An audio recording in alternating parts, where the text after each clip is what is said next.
Everyone gets married because they love each other. It's great. Love it. We did too. There's no plan. So if you fail to plan, you plan to fail. We came into marriage hurt and we didn't even know it. And then we continue to hurt each other. Masculine energy is about initiation. It's the spark. That feminine energy is like the nurturer of that spark.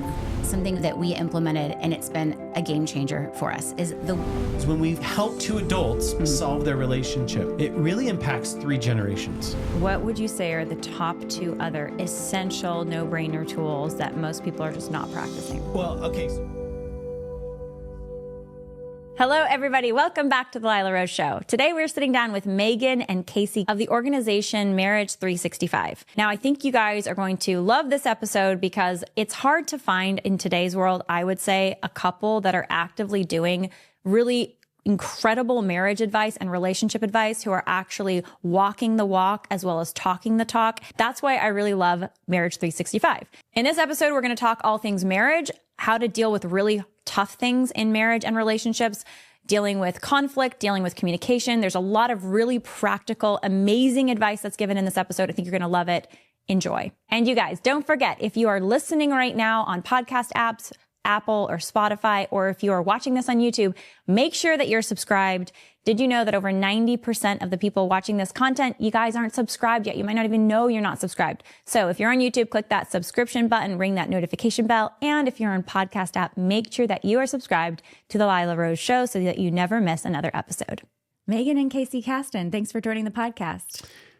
excited. Thanks for having us here. Excited to be here. Yeah. Yes. I love having beautiful married couples on the show. Mm-hmm. And I think I saw your ministry through, and I know it's an organization. I'm using the word ministry because I think it's definitely a ministry. Mm-hmm. Yes. I think on social media, and I saw what you guys were doing with marriage, promoting strong marriages, ultimately fighting back against divorce culture, because that's what a lot of this is. And I was like, this couple looks really great. Sent it to my producer. We were texting and she's like, they're here in Southern California. It's like, get them in the studio. So thank you for coming. I'm really excited to talk to you guys. Excited to be here. And I love that we get to have these vulnerable and open conversations because it's needed. Mm-hmm. You're right.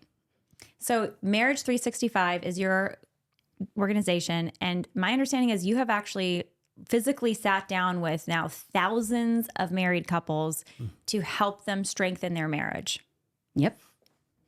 Yeah. I mean, whether it's coaching in person, our retreats, but I mean, I think a lot of the interactions we have are vulnerable conversations, even in our DMs. I mean, we probably get $300 to $400 DMs every single day from people that are reaching for help, that are lost, that don't know what to do next. And they've seen us as a valuable source for them, which has been humbling because, you know, our story hasn't always been this like happy connected couple. I mean, there was a point where we really hated each other and the words that we said to each other, you know, were very hurtful. Yeah. So we've come a long way. And I think we teach the tools that helped us actually overcome hurt, anger, and resentment. Did you say 3 to 4 DMs a day? 3 to 400 DMs a day. Yeah. Of couples wanting help. Yes. That's how many people. Okay. Yeah. I'm not surprised to hear that because when I see what you're doing, it looks very unique because I think there's some like guru experts out there in the relationship space that are like, if you feel like divorce is best for you, go for it. You know, there's this kind of like, you do you, what's best for you. The kids will be happy if you guys are happy and go your separate ways. So I think there's this, you know, in the therapy counselor world, and then there's the hardcore Christian world, which is like, don't, you know, thankfully, which is don't divorce. Right. You guys are in this interesting space where I know faith is, you know, your personal background and passion. It's huge. Yeah. But you're speaking in a way that is applicable to anyone. Anyone that's wanting help. Yeah. Yeah. And I think that a lot of these people, you're right, there's extremes. There's the, okay, well, I don't feel in love anymore, so I'm going to get divorced. And then there's the other extreme where it's either the hyper religiosity or it's just like, even if there's abuse or addiction, we're going to stay married. But really, most of us live in the in-between. And I think a lot of people feel so lost and confused because there's really poor information out there that's confusing. And, you know, someone sees a TikTok and they believe it. Oh, well, that's my husband. He's a narcissist. Oh, I guess I should divorce. Or, oh, my wife had an affair. This isn't fixable. Oh, I guess we should get divorced. And what we have come to find through not just healing our own marriage, but in helping thousands of couples, is that most marriage problems are fixable, which is gives a lot of people hope, right? Tell me about what made you passionate about this. We both referenced now your marriage and going through this transformation process in your marriage. I know your ministry organization started after that transformation process. So tell us about that. Well, we met in college and fell in love, and dating was super easy. And I think we believed all the myths of that, love is all you need. And it would just carry us through past all the hurts. And so we blindly walked into marriage thinking, well, it's going to be like dating, just like forever. And we're going to have kids at one point. And all the expectations that we had over each other, which were way extreme. And they were like codependent, like you're going to make me happy all the time, came crashing down. And then we were faced with all of the trauma of our childhood. So between both sets of marriage, there's 12 marriages. Between both sets of our parents. Yes. Yeah. So we my came mom's from been a married. lot of 12 marriages between both sets of your parents. 12 marriages. So 6 So my divorces mom's on been each married side? 6 times. Yes. Wow. So what I knew growing up was if there was an argument, I was going to go get a new dad. So that was normalized for me. That happened so frequently that I just thought that was fine and normal. And so when Meygan and I would start to fight, I would think, oh my gosh, if we continue this fight any longer, we're going to get divorced. And so I tried to shut every sort of conflict down because I was so terrified. But of course, that wasn't the message she received. Yeah, because growing up, my parents, they stuffed everything and then all of a sudden they would explode. And so my thought was, well, we're going to go to marriage and we're going to talk about everything. So here I am, I'm going to him, right? Bringing up conflict. Hey, let's talk about this. And my approach wasn't the healthiest. And then it would terrify you and you would avoid. So here I am a fighter, he's a flighter. And that cycle just continued and there was no repair. And so long story short, we had so much resentment towards one another. There was so much hurt. And you've heard that term, hurt people, hurt people. We came into marriage hurt and we didn't even know it. And then we continued to hurt each other. And so in year 3, I begged you to go to therapy and he wouldn't go. And so my best friend said, this is a massive decision to get divorced. You should talk to somebody about this. And so I went to a therapist on my own. And what she said to me changed my entire life and is now the mantra we use in our marriage and at Marriage 365. And it's, if you want to make a better marriage, it starts by making a better you. And that intrigued me because at that point, right, it was all Casey's fault. It wasn't my fault. I mean, I had some things, but in my mind, he was the problem. And what basically she was saying is, well, you're on the couch. He's not here. But I can show you, Meygan, how to be a healthy wife. And not for him, but for yourself, because that's what you vowed to do. And so for 13 months, I worked on our marriage by myself. I did not have a willing participant. No. And through that, my heart softened. I feel like God used that, of course, as to soften my heart towards him. I was able to forgive Casey. I started apologizing for random things. I remember I was like, who is this person? Like, she shocked me because we fought like cats and dogs. So as soon as I would get up angry and she would say something and then I would say something and we just escalate until this screaming match. Yeah. And then all of a sudden, like, I'm the one yelling and she's just like, she's not having any of that. She's setting boundaries. And I was I was alone in my dysfunction. What does it look like to work on your marriage by yourself for 13 months? You said he wasn't a willing participant yet. Yeah. And the therapist says to you, listen, you can solve you, work on you. And again, in the kind of divorce culture world, often that means you can solve you, take care of you, like cut out, he's toxic, he's narcissist, he's abusive, he's all of these things. And yeah, of course, there are actual narcissists out there. There's actual abusers out there. But I think these terms are thrown around. What did that look like for you? It's a great question. Yeah, the first thing that she really had me focus on was my self-care because I was pouring from an empty cup. And then I was showing up in my marriage stressed out, angry, bitter, maxed out my schedule. And so like I started working out, I started to pray, I started to journal, just basic things like rather than scroll on, social media, I would take a walk. And that alone, I feel like was a huge shift that I needed just for me, right? Regardless of him. Another big thing was to randomly give unsolicited apologies for things that I could own. And that was really hard for someone who had a lot of pride and a lot of hurt at the time. But I remember Casey for years telling me, you're so controlling. You're so controlling. You're so bossy. I feel like you're my mom, right? Which is a common complaint a lot of men have about their wives. And I never wanted to admit it. But then as I was able to really start evaluating myself, journaling, praying, having those moments to myself to go, do you think he could be right? Do you think maybe I am controlling? He's right. I could be controlling. So I would randomly go up to him and say, I'll never forget the first time I did it. You've been telling me for years that I'm controlling, and I've recognized you're right. And I think just saying the words, you're right, I think your jaw dropped. Yeah. I said, you're right. Yeah. You're right. I've been controlling. And I said, and I am so sorry, because you don't deserve that. I don't want to be your mom. You don't deserve to have a wife that's controlling. Yeah. You must feel so helpless in those moments and frustrated. And I'm going to really work on that. And this was a season where our marriage was in a safe place. Right? It was in a safe place. It was not in a safe place. Not a safe place. It wasn't a safe place for me to take ownership and responsibility, because she wasn't doing the same thing. So she apologized to me, and I realized she's taking ownership, and it really lowered my defenses. It started making me evaluate she's changing her ways. And a marriage, it takes two.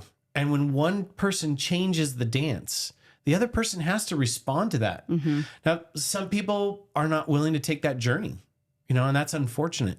But it will force that other partner to go, okay, instead of her going to the left, I have to go to the right. She's now changing moves. And as I started seeing more confidence coming out of her, it was actually very attractive. Mm-hmm. And it really piqued my interest. What's happening with her? And even in those moments where she's actually showing up in the healthiest way and I'm not, it became really clear who was the unhealthy spouse. Well, and again, we were both unhealthy when we got married, right? And it's not to say that I was perfect, that I got an A+ on this, but I was making a lot of effort and change. And I think the message behind, if you want to make a better marriage, make a better you, it's a message of empowerment. Because who do we have control over? Ourselves. That's it. Mm-hmm. I can't control my spouse, what he says, his response, his reaction, but I can control all those things within me. And so it's kind of this way, as someone who I like to call as a recovering control freak, it's still kind of a way to be able to be in control, because you're in control of yourself. Mm. And then as I started to do this, your defenses, went down. I worked a lot on forgiveness. Because I had so much resentment towards him, of just letting that pain go, because I was recognizing that holding on to the pain that he caused me was actually harming me more than it was harming him. How did that work, though? Because you were doing this work. He was kind of maybe starting to realize work was being done. Maybe he wanted to get in on work too, because it seemed to be working well. But I mean, again, I'm just throwing this out there, and only share what you're comfortable sharing. But if he had caused you all this hurt, you felt this resentment, was some of that ongoing? His behaviors were not it wasn't something he did 10 years ago. It was something that was in the marriage, regular stuff that just drove you nuts. So how did you continue to keep up the gig of, I'm sorry, this is an area I need to work on, even while he wasn't fully responding as that team player yet? Does that question make sense? And I'm curious your take on your experience during this time too.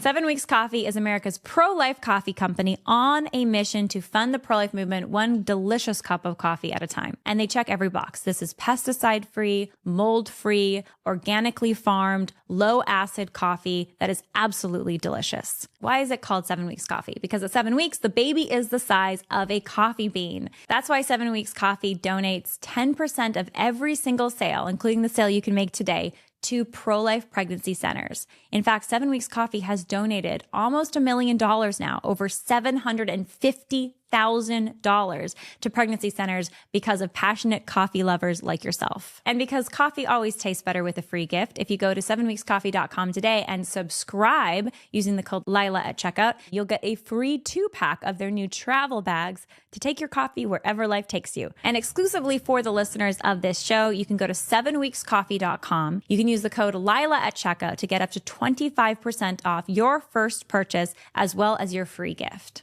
Go to 7weekscoffee.com and don't forget to use that code Lila at checkout for up to 25% off your order when you subscribe. I think a lot of people are like, yeah, if they're willing to work, let's both work on it. Yes. How long do you wait until they will work on it? Well, you're working on it. Do you see what I'm saying? Yes. I always tell women and men that I coach, you have to have an internal timeline. You don't tell and share your timeline with your spouse that's the unwilling partner, because that would throw them off. But I had a 2-year time limit. I was going to give myself 2 years to work on my marriage by myself. And what I tell people is, once it starts impacting your mental health, your sleep, your parenting, you can't go to work anymore, then you've crossed that boundary where you are in a one-sided marriage and you don't want to enable that behavior, right? You don't want to teach your spouse that they can just check out and not be present. We never want to enable that behavior. And so, but I recognize that I had so much area of growth in my own life that I wanted to work on myself in that season. And so, yeah, I gave myself basically a 2-year timeline. But to answer that other question about how could I go through daily life when he's just not, being kind and helpful and loving, compassion.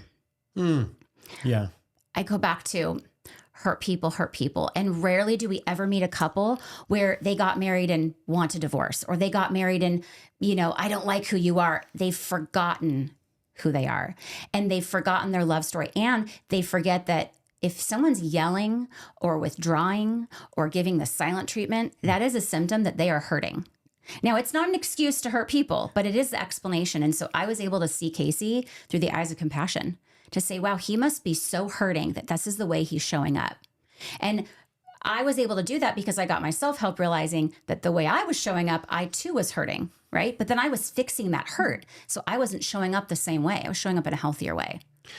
Yeah. And I want to say that, looking at my own life and then also the people that we coach, being able to take someone from a place of insecurity where they're running off of fear-based thoughts, right? About themselves and about their partner. You're the enemy. I'm stupid. I'm not lovable. And moving to a place of confidence. And when they can stand in that place of confidence, then they can actually separate themselves from, you're in this hurt cycle and you're lashing out, and I actually don't have to participate in that anymore. Yeah. Because what happens is insecure people kind of actually engage in that cycle. And so then you've got the toxic dance where two people are hurting each other at the same time.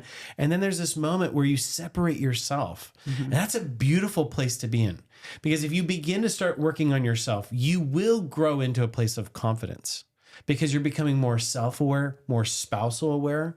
You're going through when Meygan was talking about journaling, working out, self-care, we're taking time for ourselves. And we live in such a distraction-driven culture. We can't stand in Starbucks, on a line at Starbucks long enough for us to pull out our phones because we're so bored. But we need time to process. Like, is this working out for me? How am I showing up in life? Am I really happy? Instead, we distract ourselves, so we never get that chance to do the work to bring us to a place of confidence. And confidence, I love the word confidence, because the root word is fidere, which is Latin for trust. So confidence is trusting in oneself. And it takes the process of getting to know yourself to trust yourself, right? So there's the main point of processing and taking time to think. And that really changed the way we walked into marriage, thinking love is the foundation, but it's not. It's trust. Because trust teaches us who is safe enough for us to love. And this whole concept behind rom-coms and comedies and all this idea about love is everything that we want, and it's wrapped up in an hour and a half, has really kind of propagated this myth that, well, as long as I feel in love, then this is making me happy. But trust is about showing up. It's about being responsible. And the reality is we just don't have enough great, trustworthy people out in politics, as celebrities, as brands. So we don't know what it looks like to take responsibility. Because for Meygan, showing up and saying, you know what, you're right, I am controlling. That was her taking responsibility.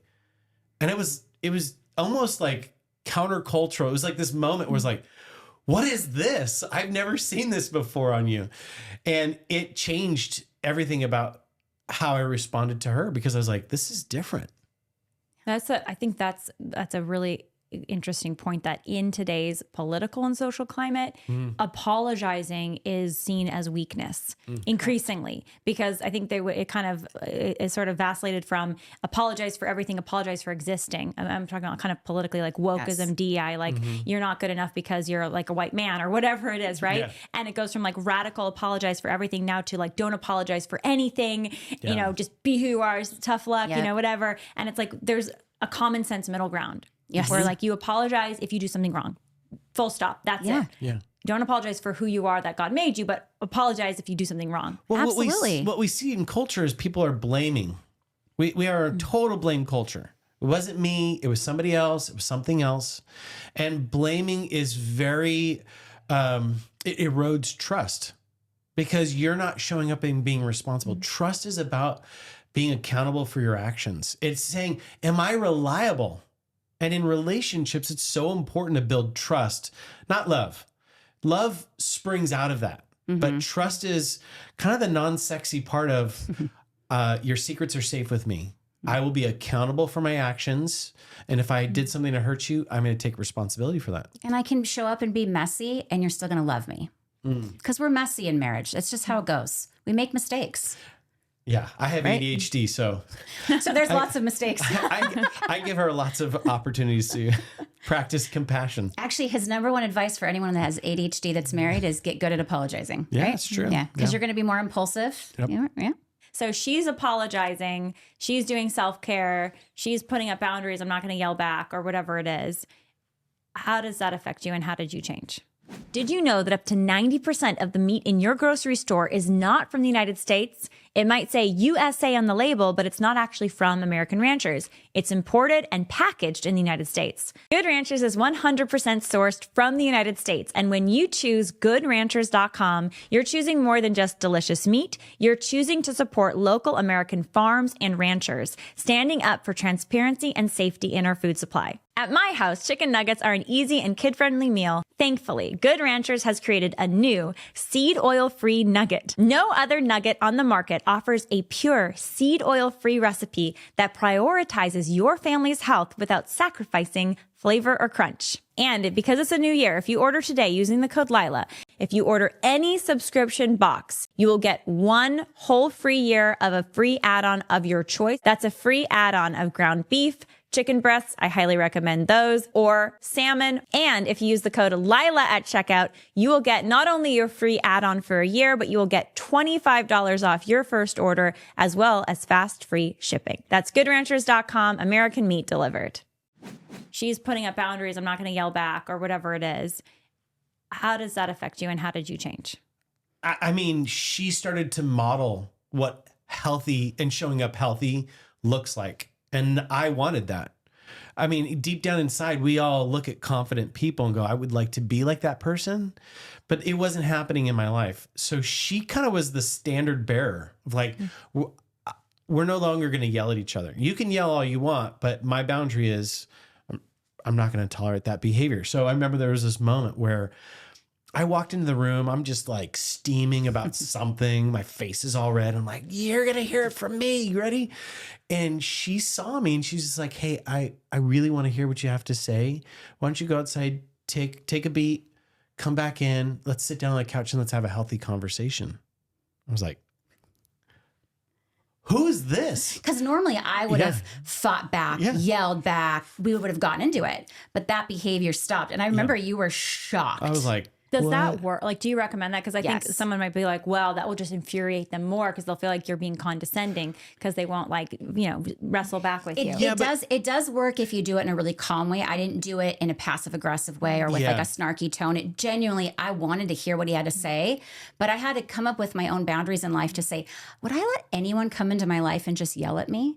Like, I'll talk to you about anything, but let's have a respectful conversation, right? And so that's kind of what it was. It was realizing my own boundary, because boundaries aren't about other people. They're about you. It's saying this is the behavior I will tolerate and these are the behaviors that I won't tolerate. And now to be completely transparent, I had to say that boundary at least for 3 months or 4 months. You had to until do that a couple times because the first time I was like, okay, let's test this boundary. Oh, you're going to put a stop right there? Oh, let's see if you really mean it. Like I walked away and he was like, oh, there you go, walking away, right? Kind of like getting that response. But then again, if hurt people, I know he's responding that way. So I was able to just completely cut that off to go, no, wait, we deserve to have a respectful conversation. He'll calm down eventually and we'll talk about it. And that's kind of that like mindset that I had. So. Yeah, I think, again, I started to get inspired. I saw a healthy person in front of me, and confidence is sexy. Confidence in yourself. And again, she wasn't changing for me. So there was a settledness within her that was completely immovable by my efforts. Like she was working on herself for herself. So she was able to separate the noise of me from herself and stand strong. And meaning she was a gift regardless of whether you're going to receive the gift. And I think that's a really spiritual principle, actually. Yes. About us as human beings. Like we are gifts and other people are gifts.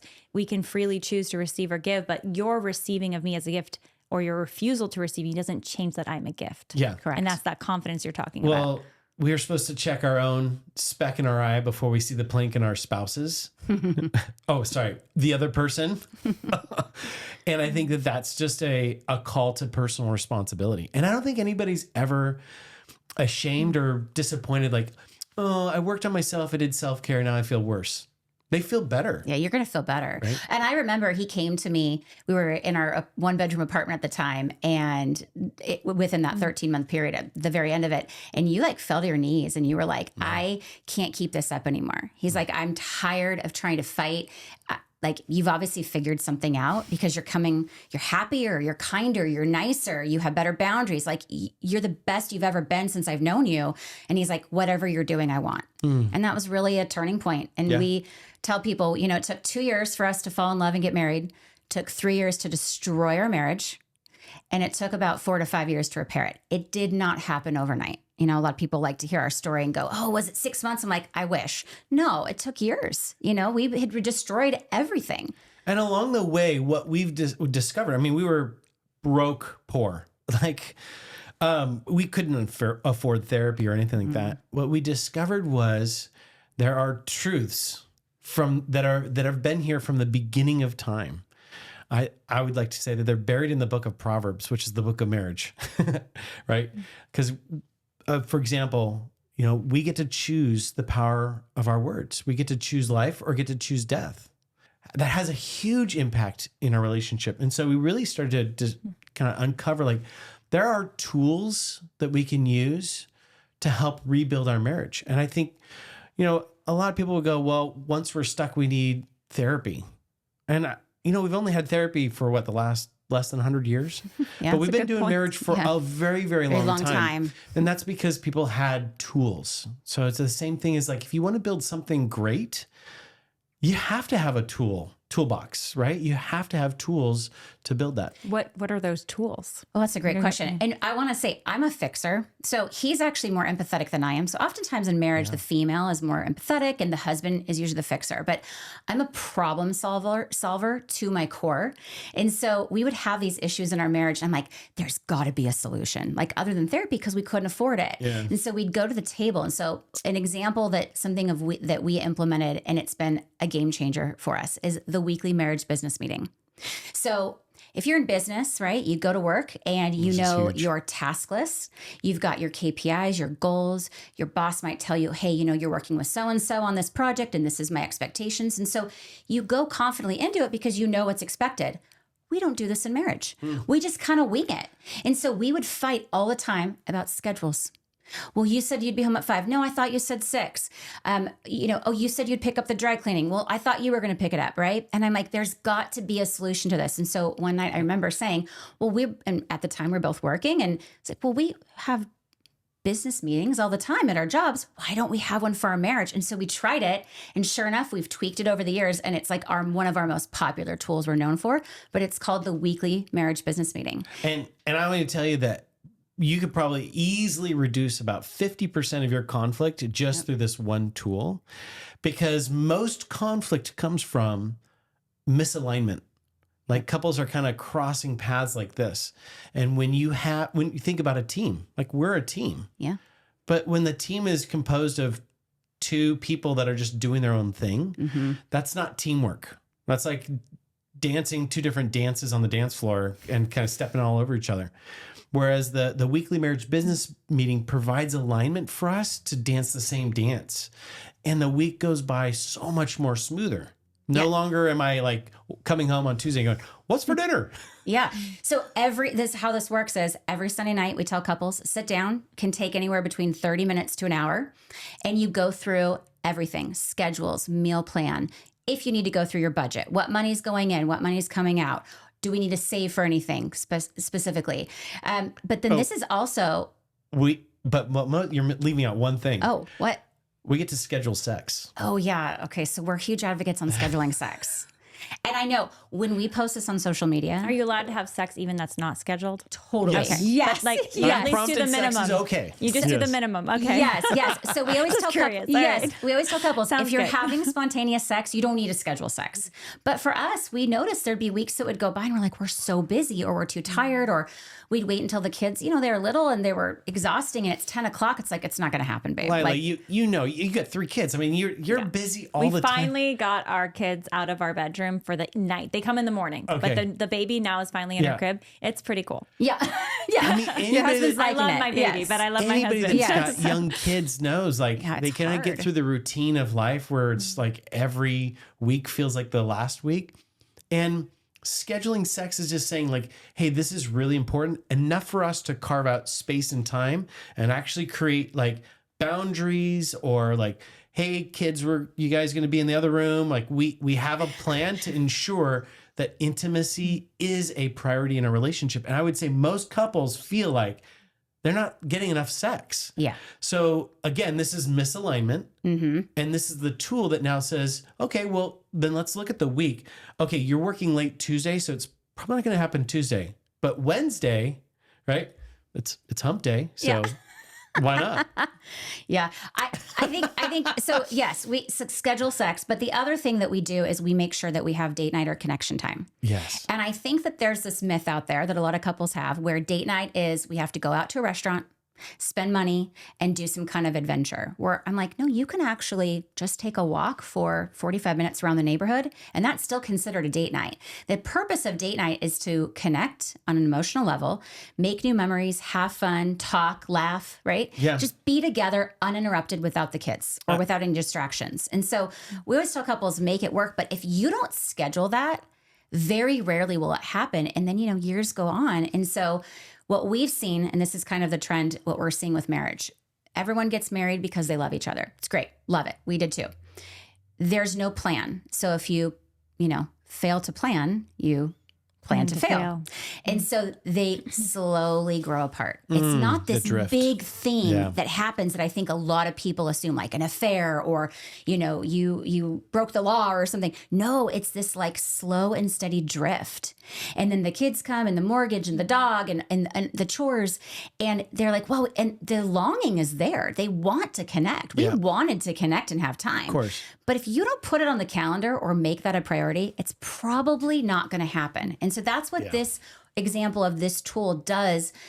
And I think husbands can wrap their mind around it because it's not an emotional tool. It's just a logistics tool of let's make sure we're aligned with our expectations for the coming week and that we're prioritizing each other.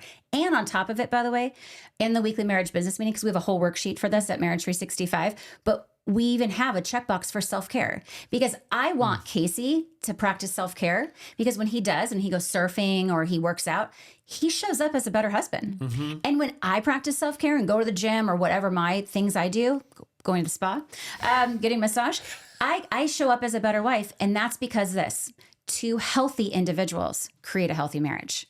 And so it's just gives us an opportunity to, I don't know. I don't think we could live without it. And I will tell you, we fight on the weeks we don't do it. We're like, oh, we didn't do our weekly marriage business meeting. So now it's like a non-negotiable for us. You are on fire right now. That was good. Yeah.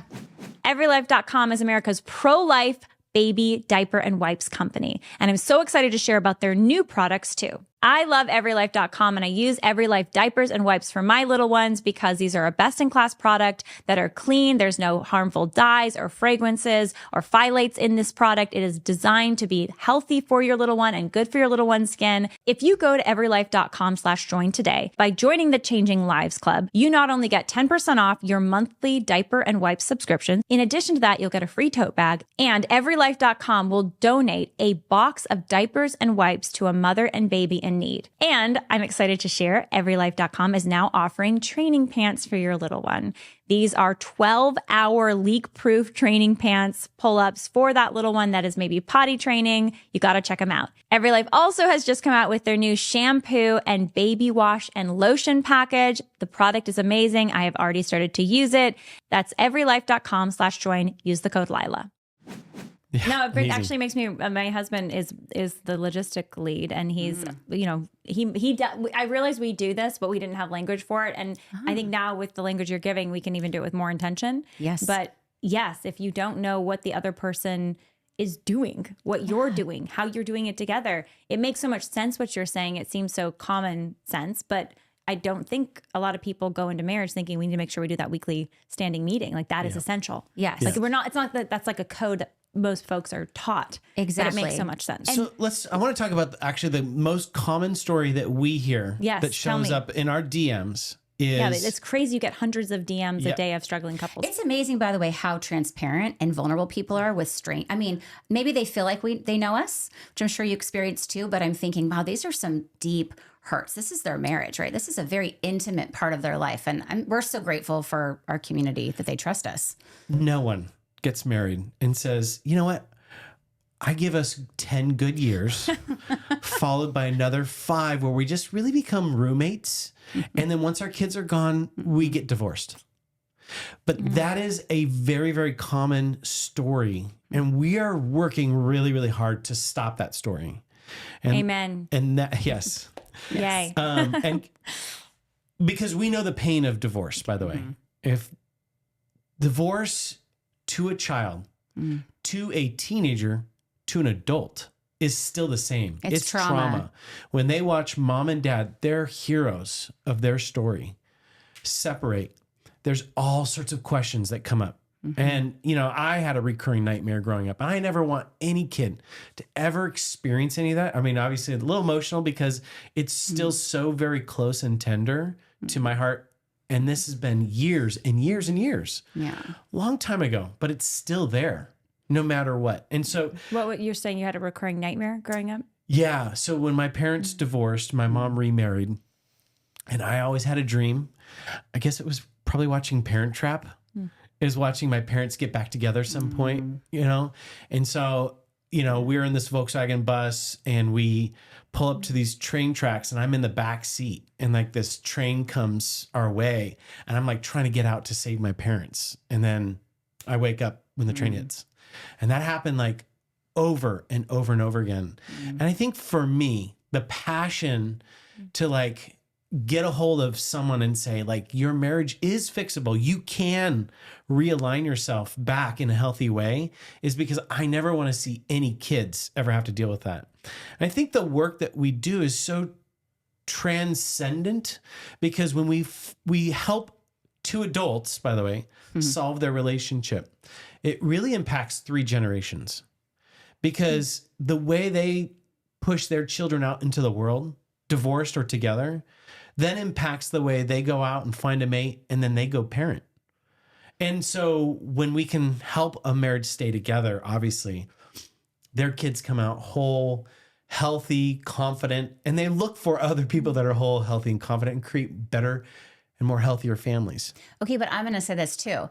I think that when you help a marriage, the couple is also showing up in all the different areas of their life in a better way. 100%. So at their job, they show up as a better employee or Beyond CEO. even the children, Right. as the They're first beneficiary. Yes, they're showing up in their family unit, right? They're showing up as a friend, a neighbor. And I think that's what we've seen a lot with our couples that we coach where, the husband or the wife is a CEO or, we've worked with a lot of, professional athletes. And they're like, I'm in the top of my career.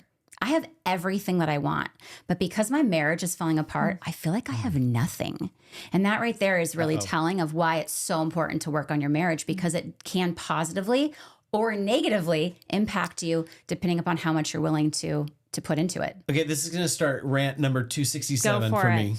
And that is my complaint at the capital C church. The utter lack of resourcing and help that we do for marriages is really, if I were to tap into God's heart, is really heartbreaking. Because the whole reason for our existence behind everything is this ministry of reconciliation. I'm reconciling my creation back to myself. And then he says, and you know what I'm going to do is I'm going to capture it in this picture called marriage. That marriage is a part of my reconciliation. This is the picture of a groom wooing the bride. And as the church, capital C church, I believe that we have done so poorly in teaching couples how to withstand the rigors of marriage. Because we're called to love God and to love others as the two greatest commandments. And who's the first other that is in our life? Our spouse. Our spouse. And so it breaks my heart that we don't have more resources, that there's not like, a million of us out there helping encourage relationships. And I think that there is a bit of a lie from the enemy that, again, there's a lot of pastors are struggling because they've sacrificed their marriage at the altar of ministry. So they don't want to talk about marriage because then they have to confront their own marriages. And that's why we're seeing a lot of leaders succumb to affairs or to other things, burnout. I mean, we have pastors burning out all left and right. And it's just sad to me. It's sad to me that I wish we had a greater idea behind that, because if we were to resource for our marriages, think about the sign of a church and its witness to the world that this is a community of healthy families, of husbands that love their wives unconditionally, of kids that are respectful and kind and know what true love looks like. Kids that have a secure home. And I think that that's really so we have teenagers, and this is one of my tangents. Our daughter is in the dating world, right? She's in high school and she's dabbling in it. And a couple months ago, she comes up to me and she says, Mom, I think I want to marry someone like Dad. And I said, what do you mean? And she says, well, he's still obsessed with you. We've been married almost 22 years. And she goes, he still brings you flowers. He still takes you on date nights. He still loves you. Making me cry. Right? Oh, yeah. No, So this is what she told me that I left the room. I was like, that's so sweet. Oh my gosh. And so I went to him later and I told him the story. He starts crying and I said, babe, we may have messed up as parents in a lot of ways, but we got that one right, where that's the foundation. Yes. I mean, love God, love other, right? Yes. Those are the foundations. Our kids actually see us. We argue in front of our kids, but they see us make up. They see us do the weekly marriage business meeting. They see that, yes, my husband still brings me flowers and takes me on dates and compliments me. And sometimes, yes, we creep them out and we make out in front of them. I mean, we don't purposely do it, but sometimes it happens. But they also see us trash talk each other while we're playing cornhole or rummy. Oh, yeah. We're super competitive. But playfully, we're competitive. We're we're going head to head. We don't let each other just win. You're real. You're real. Yes. Yes. So they see all parts of our relationship. Yeah. And so, that I think that, if you can work on your marriage, even if you're just making a little bit of effort, a little bit's better than nothing, it's going to pour out into your children. And what a beautiful, beautiful thing to be able to, a gift to give your children. So going back to, we talked about the common story that we get in our DMs.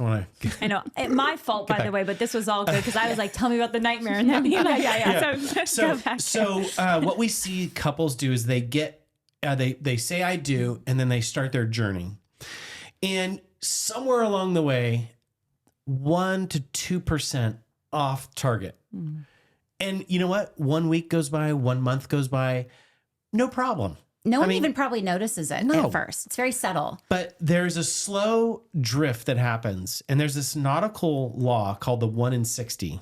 And for every 1 degree off that you are, every 60 miles you go, you'll be 1 mile off your target. Now, you think about that. When you multiply that over weeks, over months, over years, if a couple gets off just 1 or 2 degrees, by the time that they want to hit their target of living a happily ever after, whatever that means, or launching healthy, successful children, by the time that day comes, they're going to be hundreds of miles away off their target. So these tools that we talk about are tools that are guardrails that keep couples on track for what they want to achieve in their relationship. And we can also teach them how to get back on track because we do believe that most marriage problems are fixable. Yep. All right, you gave us the tool of the weekly marriage meeting. What would you say are the top 2 other essential no-brainer tools that might seem obvious when we talk about it, but most people are just not practicing? Well, okay, so I'm a words of affirmation guy. So I'm even with my team, I'm like, hey, everybody do a great job. Like that's how I give love. That is not how Meygan receives love.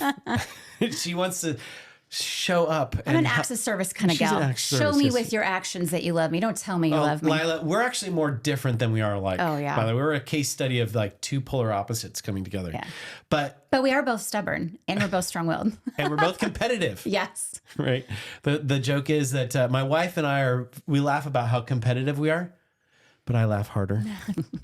Yeah. He's a dad joke person too. Yes. Anyways, so we create intentional space called the 60-second blessing, right? And the 60-second blessing is this really powerful tool where I will spend 60 seconds just affirming Meygan, sharing all the ways that I love her, her beauty, how she shows up as a mom, just how she loves me.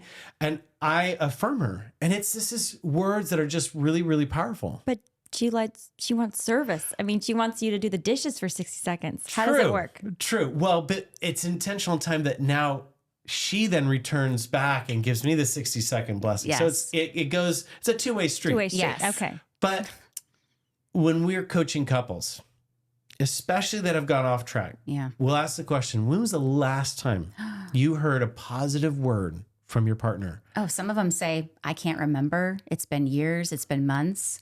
And this is an intentional way to bring more positivity to the relationship.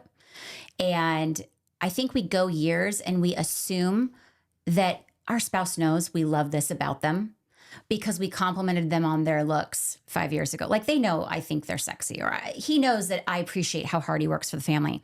But hearing that, even as not a words affirmation person, I will say, I need to be told, hey, babe, I'm so grateful that you show up as a mom and how you model these things for your kids. Like that doesn't get old. I need to hear that.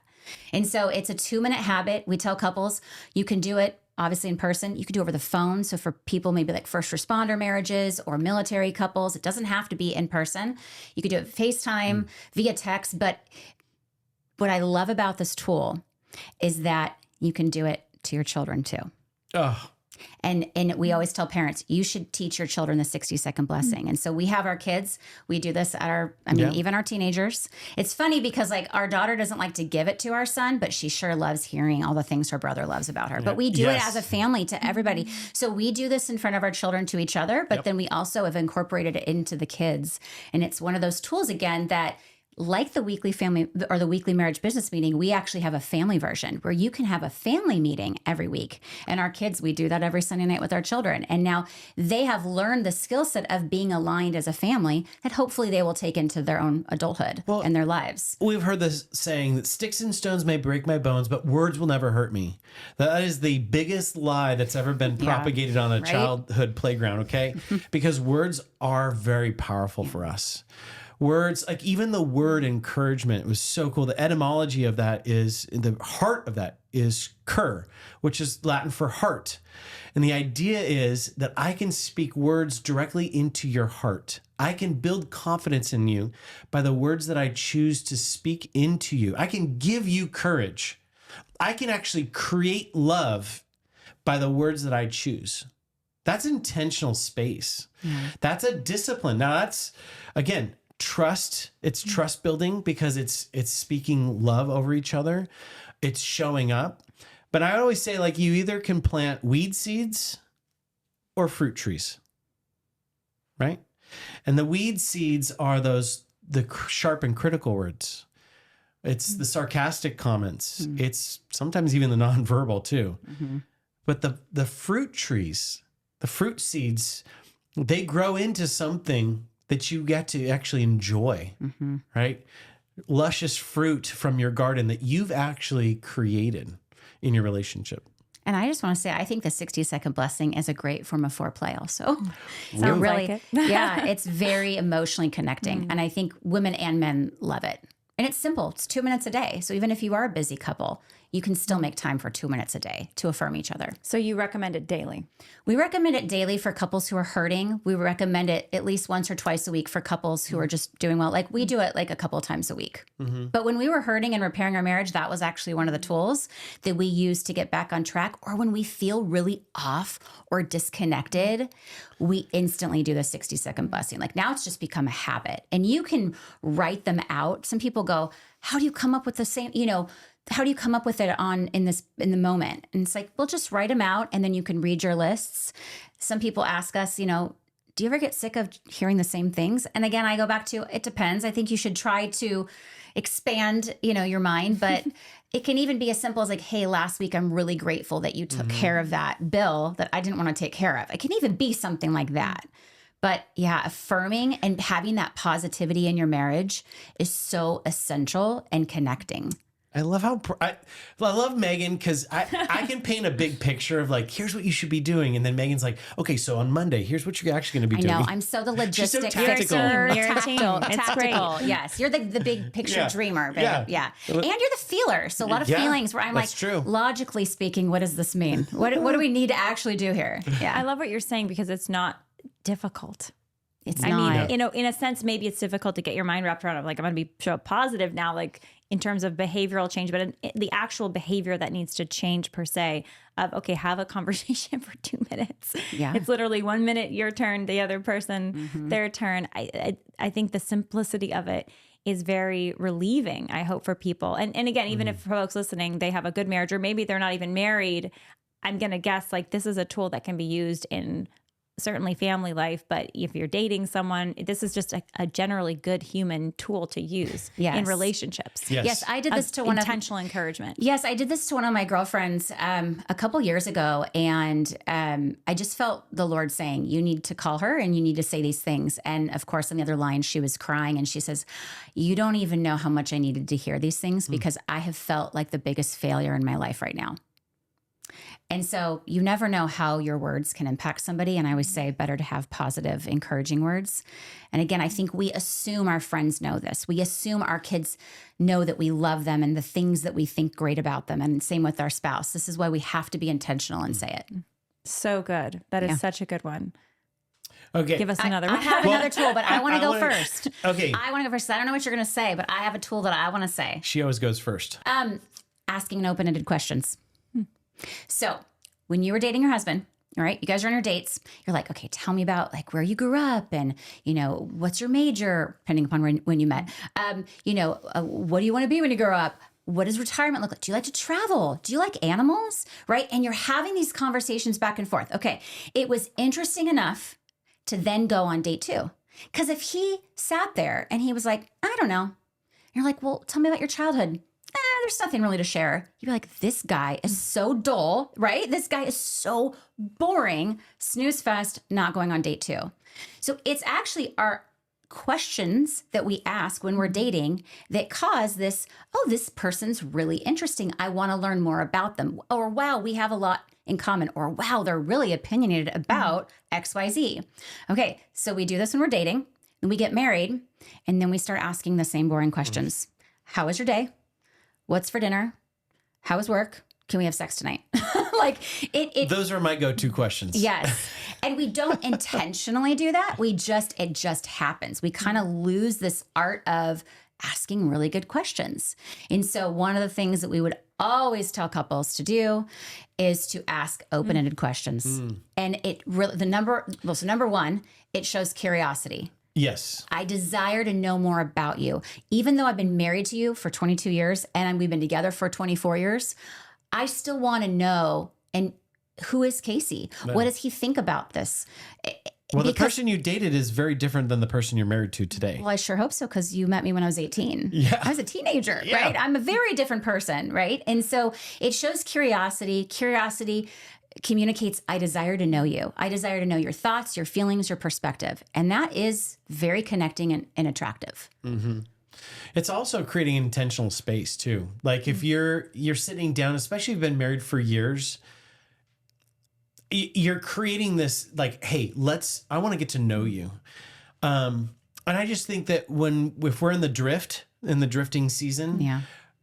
we just kind of fall into patterns of disengagement. I'd rather watch sports, or I'd rather, a lot of kid-centric marriages. Like you're not interesting anymore. So I'm going to pour myself into my kids, and no one's going to judge you for that, by the way. Because if you're helping out your kids and you're being part of your kid's life, that's great. But if it's at the expense of your spouse, that's when it becomes dangerous. I love getting to do this show, by the way, because afterwards I always tell my husband, like, I just had another amazing conversation and this is what I learned. And I'm like, this is so interesting. And I get to be a direct beneficiary of it all. Yes. And I have a surprise for you. I actually brought you our book, which has 365 connecting questions. Oh, I was actually going to ask, give you some sample questions. Yes. What would you recommend? Fantastic. Yes. So we have a book literally with a question a day. And then there's bonus sections with parenting questions and spirituality questions, because not everyone has kids and not everyone is spiritual. But really this concept came from starting when we did Marriage 365 was everything in all of our resources. We call them connecting questions, because questions, just like you're asking us questions right now, right? About us and our story, we're connecting through this. You're learning about us. We're learning about you. It's the same in marriage, and it should never stop. And so like a couple of the questions that I feel like that have sparked some really good conversations with our clients is, are you more of a verbal processor or an internal processor? And have you always been that way? Because for example, in our marriage, Casey comes home and he just wants to talk and dump everything on me his whole day. And I talk to this person, and I'm more internal. So it would overwhelm me and I would kind of shut down, and, I'd be like, it's too much. I'm cooking, I'm with the kids. And so like that just alone of knowing who your spouse is or how they view themselves and having that conversation of, are you similar or different, really has opened a lot of doors for couples. Well, I'd say culturally, we've lost the art of asking good questions. Yeah. Right. Because it does take some effort, some energy to craft a question that unlocks new discoveries. We do that well when we're feeling that love drug and we're like, who is this person across from me? I want to get to know what their hopes and dreams and wishes and where they're going in life, because I want to see if we're in alignment. And then once we get all that information, then we move into marriage, then we're kind of in the wash, rinse, repeat. Yeah. So this book is another one of those tools where I'm always encouraging my husbands, like, listen, here's all you got to do. Just initiate. Initiate the question. It's like, hey, babe, I want to sit down with you. Even if you don't know what to talk about. Hey, let's ask the question of the day. Yep. And that initiation right there, let me just talk. Yeah, I can rant a little bit about sexy. that. But I would say that's one of the greatest encouragements I give to husbands is, listen, when you first start dating your wife, you initiated that first date. You were the one who said, hey, I like you. Let's hang out for a little bit, just you and me. You're the one who dropped down to a knee. You're the one who said, let's do this together. Yeah. And that sense of initiation, I think, is like this sense of courage, like, I've got a vision, I got a plan, let's go. And every woman can get behind a man, right? We love it. Women love that. Yes, we love it. And that's why there's shows That's why we married them, because they dropped to the knee. Yes. Yes. And I think it goes together. So look at God's plan. It goes together so masculine energy, right? And this is important, and especially in today's conversation about what is a man, what is a woman, right? Masculine energy is about initiation. It's the spark, right? And I think that feminine energy is like the nurturer of that spark, right? I want to fan that flame. I'm responsive to that spark. And what happens is, what we see a lot in marriage is that a man stops initiating. Yep. And somebody's got to create the spark. And typically it's left to the woman. Yeah. But she's not the spark giver. She's the spark nurturer. So now all of a sudden she's like, well, why are you abandoning your role of being the initiator? And so she does so out of resentment. It was like, fine, we'll go on date night. Or fine, I'll call the babysitter. I'll make the reservations. And there's a growing sense of resentment that the husband stops initiating. How do you inspire initiation in your husband? Ooh, that's a great question. Yeah. I mean, I feel like allowing men to lead is really something that's important. But I also think that having honest conversations to say, I feel like you made so much effort in the beginning and you've stopped. Or I feel like you're being either checked out, or I feel like you're just not showing up the way you used to. And I want to check in with you. How's this going? But I think that that's really where, when we work with couples one-on-one or couple on couple, is explaining this, because the wife's going on the couch and she's like, yep, he used to initiate. Yep, you know what? I am leading the family and I'm doing it out of resentment. And it's that eye-opening moment for the husband to go, oh, shoot, you're right. I did make all this effort and I stopped. Well, Because again, if your husband didn't make effort when you were dating, you wouldn't have married him. You'd have been like, this guy is so checked out. What's your take on that? What do you think as a man is the thing? Because you were talking about how attractive it was when Meygan, when you were going through that rough patch, she showed up so confidently with her boundaries, but so kindly and lovingly. As a man, what would you say is the thing that is most inspiring for you? And would you recommend other men or recommend to other women for how they can inspire their husbands to take initiation? Great. Yeah, I love the question. I feel like I have to start with what typically happens is the criticism and the nagging starts, right? From the wife. From the wife. And it justifiable, right? But then the criticism kind of cuts him down. Because I think most of us guys have very fragile egos. We haven't had great father figures. So we're deeply insecure inside. And then we get this woman that we once loved is really sharp and critical, and it pushes us into a corner. So I think there is some sense of like, hey, I want you to come out of the corner and I want you to know what I think is attractive is when you initiate, when you step out forward. And it's not just when initiation isn't just like, okay, so here's what's going to happen. I'm going to tell you exactly what's going to do. It's not making demands. Yeah. Yeah. It's the facilitation of like, I want to get to know who you are. Like, and for guys, listen, if you're listening to this, you don't even necessarily need to know what to do next. It's the initiation of that. It's the intention. So I want to go on a date with you. What would be a great date for us to do? But at least you initiated the conversation and like, let's make it happen. And so I agree. We always say when you're bringing up an issue and if a woman's listening and they're like, I want my husband to be an initiator. Oh my gosh, that sounds amazing. Doing it in a critical way, which is what I did in the first few years of our marriage, doesn't work. I've tried it. It's not effective. Being positive, reminding them that they used to, reminding them that that's what you find attractive, that would mean the world to you, that would show, that would communicate to you that they still love you. I think it was Laura on our show. We were talking about her earlier, also here in Southern California, who does the empowered wife stuff. Yes. And you were saying there's some similarities, but she was saying a criticism is basically a lazy desire. And like expressing, like you're saying, like, I love, like you were saying too, Casey, I love when you take initiative. That's sort of, there's an empowering message there. Like, this is what I actually like about you. I value to give them something to go off of. So to answer your question directly, there's like Laura Doyle. If I'm thinking about like a wife trying to engage her husband, but maybe has been critical in the past. And if maybe you're hearing this and you can realize this, some ways to soften the target, I think, first of all, is an apology. Right? Hey, you know what? I have been really critical of you. And that's probably made you feel really little, deprioritized, Disrespected. And has put you in a corner. And I that's on me. Right. Second of all is casting a vision. I think we can do better. I want us to be connected. I want us to feel in love as well.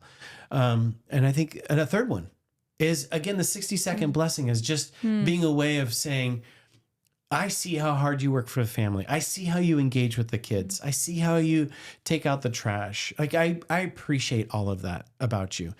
All of that lowers defenses. Yeah, we want to keep defenses down, because the minute we come with you did this, right? That we want to protect ourselves, right? We move towards pleasure and we avoid pain. And if our spouse is coming to us and we feel attacked, that's what a defense is. Oh yeah. Yeah. It's a perceived attack, whether you're meaning to attack or not. And so, Listen, I'm a wife who has criticized her husband, who's name called her husband, who's tried every tactic in the book. So there's no judgment. But I think that that's the empowerment to say, look at yourself and your approach and how you're bringing it up. And if you have a great attitude, you're doing it because you want the weeness. We call it the weeness. Whoa, the I know, what? I know, the weeness. It's a horrible word, but I don't know what other way to describe Togetherness? it. I don't know. There you go. That's probably better. Togetherness. I want The us. weeness? I want us to be a we together. You know, if you have that attitude and you remind your husband like how much you love him, then I feel like hopefully it will land and he'll hear you. And you might have to try it a couple of times. Yeah. Don't give up though. What is your ultimate mission with Marriage 365? Casey first. Yeah. I mean, we have our mission statement. Yeah, it's really to inspire people to engage with themselves and their life around them. I think a lot of people are living reactively, and we're trying to create tools and a pathway to be proactive in your life. Because when you start to engage in your life, you start to experience peace, serenity, joy, and couples start laughing again. Like, think about marriages that are not having fun. Like, so many people, like, marriage is the butt of all jokes. It's so sad. It And is, right? So sad. I want to change that narrative. I want to display a way that makes marriage like, I want to be married. I want that kind of marriage. I'm so super excited about that. And I believe that people actually do want that. But there's so many confusing messages out there from Hollywood and social media that people are skeptical of it. Yeah. But our mission statement at Marriage 365 is we want people to become the healthiest versions of themselves. And that's because we know when you're healthy, you're going to show up in all relationships, not just in your marriage, healthier. Amazing. We've got to do this again, guys. This is like, I feel this is like the tip of the iceberg. Oh, yeah. And I'm so grateful to each of you because again, what you're doing is really unique. It's really, really, really needed. And you guys are doing fantastic. So thank you so much. This has been a lot of fun. Thanks, Lila. Thank you. A huge thank you to our partner, EWTN. EWTN is the largest religious network reaching millions of people with the truth of the faith, entertainment, and news. Check them out at EWTN.com.